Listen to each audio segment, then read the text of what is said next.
मंदोदरी कलश को उठाकर सारा रक्त पी गई, जिससे वो गर्भवती हो गई।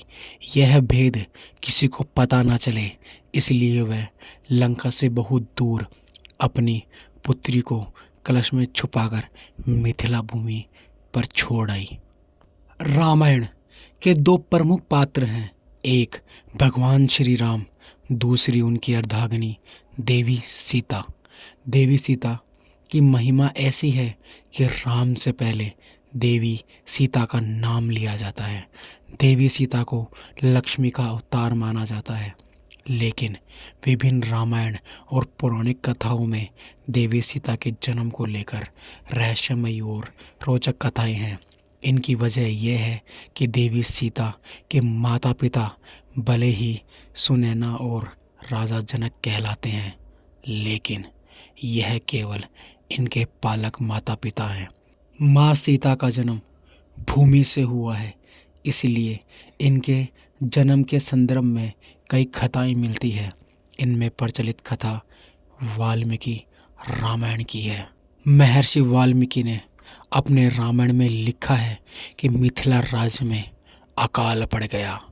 ऋषियों ने राजा जनक से यज्ञ का आयोजन कराने के लिए कहा ताकि वर्षा हो। यज्ञ की समाप्ति के अवसर पर राजा जनक ने अपने हाथों से हल लेकर खेत जोतने चले गए। तभी उनके हल का नुकीला भाग, जिसे सीत कहते हैं, किसी कठोर चीज से टकराया और हल वहीं रुक गया। जब उस स्थान को खोदा गया तो एक कलश प्राप्त हुआ, जिसमें एक सुंदर कन्या खेल रही थी। राजा जनक ने उस कन्या को कलश से निकाला और उस कन्या को अपनी पुत्री बनाकर अपने हाथ में ले लिया। निसंतान सुनैना और जनक की संतान इच्छा पूरी हुई। हल्के सीत के टकराने की वजह से कलश मिला था, जिसे सीता प्रकट हुई थी, इसलिए कन्या का नाम सीता रखा गया।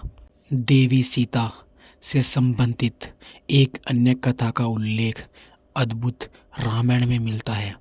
इस रामायण में लिखा है कि रावण ने कहा था कि जब उनके हृदय में अपनी पुत्री से विवाह की इच्छा उत्पन्न हो तो उनकी पुत्री ही उनकी मृत्यु का कारण बने।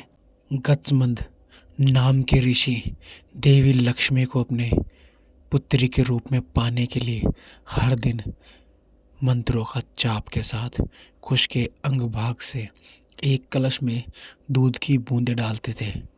एक दिन जब ऋषि आश्रम में नहीं थे, तब रावण वहां पहुंचा और वहां मौजूद ऋषियों को मारकर उनका रक्त कलश में भर लिया और इस कलश को रावण महल में लाकर छिपा दिया। मंदोदरी उस कलश को लेकर बहुत उत्सुक थी कि आखिर उसमें है क्या। एक दिन जब रावण महल में नहीं था, तब छुपके से मंदोदरी ने उस कलश को खोल देखा।